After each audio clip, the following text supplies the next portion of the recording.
अस्सलाम वालेकुम। उम्मीद है कि सब खैरियत से होंगे। मेरा नाम ताहा है और आप देख रहे हैं ताहा है। आज हम एक बहुत ही ज़्यादा इम्पोर्टेंट टॉपिक के बारे में बात करेंगे जो कि हर एक को फेस करना पड़ रहा है इस टाइम। वो है डेड इन सेल। पहले तो आपको मैं डेड इन सेल के बारे में बताता हूँ होता क्या। डेड इन सेल उसे कहते हैं कि एग के अंदर बच्चा फुल तैयार हो बाहर आने को और वो अंडे के अंदर ही मर जाए, उसे कहते हैं डेड इन सेल। डेड इन सेल की बहुत सारी वजूहात हो सकती हैं, बहुत सारी, एक नहीं बहुत सारी।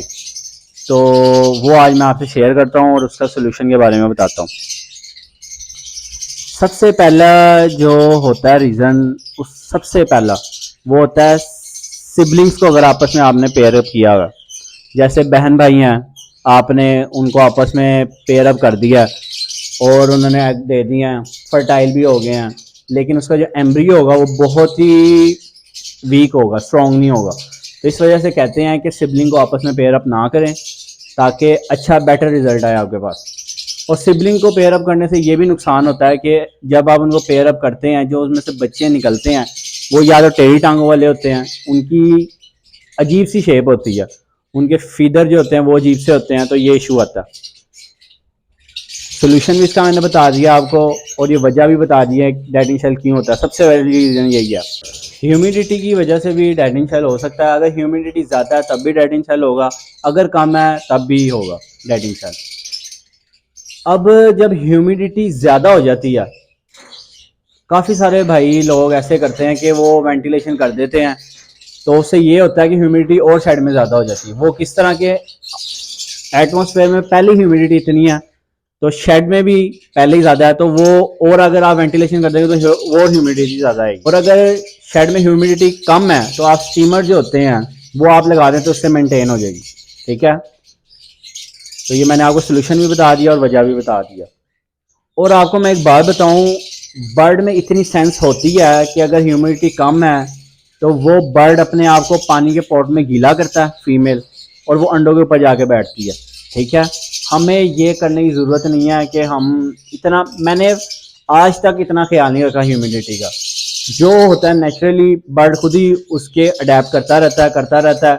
बर्ड को पता चल जाता है कि ह्यूमिडिटी कम है तो वो खुद ही अपने आप को गीला करता है और वो एक्स पे बैठ जाता है। हमें इस बात को लेने की टेंशन नहीं है, टेंशन लेने की ज़रूरत ही नहीं है। बर्ड खुद बहुत समझदार है। अब कुछ लोग हैं उनको लग रहा है कि ह्यूमिडिटी कम है शेड में, उन्होंने देख लिया मीटर से कि ह्यूमिडिटी ना बहुत ज़्यादा कम है, तो उन्होंने पता क्या करना है, शावर लेना है, पानी डालना उसमें और एग के ऊपर स्प्रे करने लग जाना।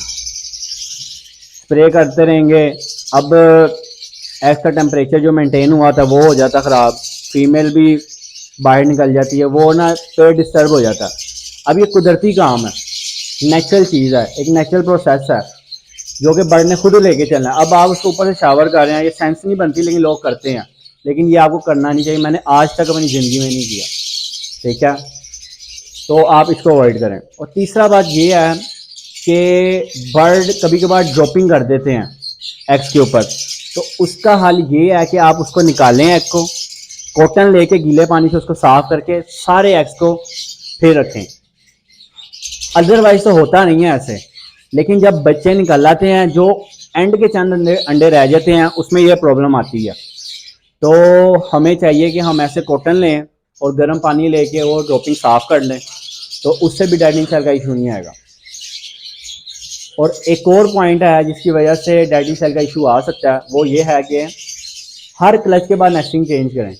अब फर्स्ट क्लच आपका पल के चला गया, आपने शिफ्ट कर दिया, अब आपने नेस्टिंग चेंज नहीं की और वो उसने दोबारा उधर लेइंग कर दिया, उसका ये इशू होगा कि आपको मैं बात बताऊं, एग के ऊपर 50 to 70,000 पोर्स होते हैं, स्मॉल स्मॉल। जब वो गंदी जगह पे एग होगा तो उसमें से बैक्टीरिया, जरासीम इन्फेक्शन अंदर जाएंगे, जिस वजह से जो एम्ब्रियो होगा वो वीक हो जाएगा, या तो अदरवाइज वो मर भी जाएगा अंदर जो बच्चा होता है। ठीक है, तो इसका ये है कि हर क्लच के बाद आप नेस्टिंग चेंज करें।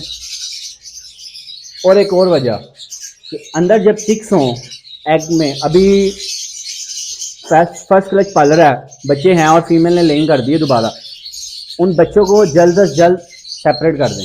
अगर नहीं तो आप थोड़ा सा उनको हैंड फीड पे उठा लें, लेकिन वो जो फीमेल के हैं ना उसको अंडों पे बैठने दें, क्योंकि जो बच्चे होते हैं ना उनके पाँव के जो नाखून होते हैं ना वो एग पे लगते हैं तो एग डैमेज हो जाता है और अंडे टूट भी जाते हैं, 100 मसले मसाइल हो जाते हैं।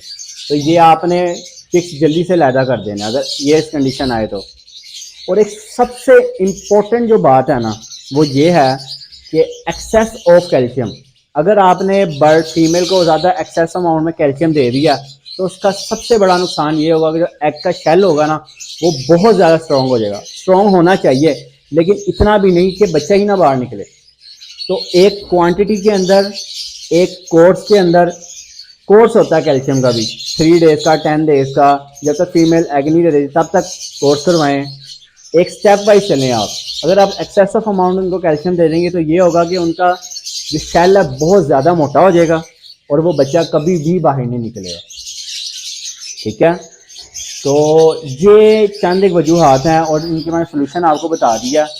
ये आप करें तो ये लाजमी आपको कभी भी डेड एंड शेल का इशू नहीं आएगा, ये मेरी गारंटी है। अगर आप इन सारी चीज़ों पे फोकस करते हैं, आपने ये नहीं करना सीमर लगा दिया, ठीक है वो लगाएं, लेकिन मैं ऐसा ज़रूर नहीं समझता क्योंकि मैंने आज तक नहीं लगाया। स्प्रे नहीं करना अंडों पे, ठीक है, ये चीज़ें आपने नहीं करनी। जो मैंने आपको बताया वो करें। हाँ, जिसने फीमेल ने एग दे दिए हैं उसको पॉट में ज़्यादा पानी रखें ताकि वो नहा के उसके ऊपर बैठे और ह्यूमिडिटी का लेवल जो है वो खुद ब खुद कंट्रोल हो।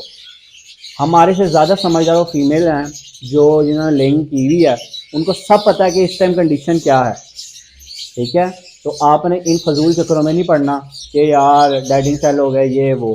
ठीक है, ये एक नेचुरल प्रोसेस है, इसको होने दे। बस इन चीज़ों का ख्याल रखें कि ये चीज़ें ना हो। उम्मीद है कि आपको मेरी वीडियो पसंद आई होगी। अगर पसंद आई है तो मस्ट लाइक सब्सक्राइब कर दें, कमेंट कर दें। दुआ में याद रखिएगा। अल्लाह हाफ़िज़।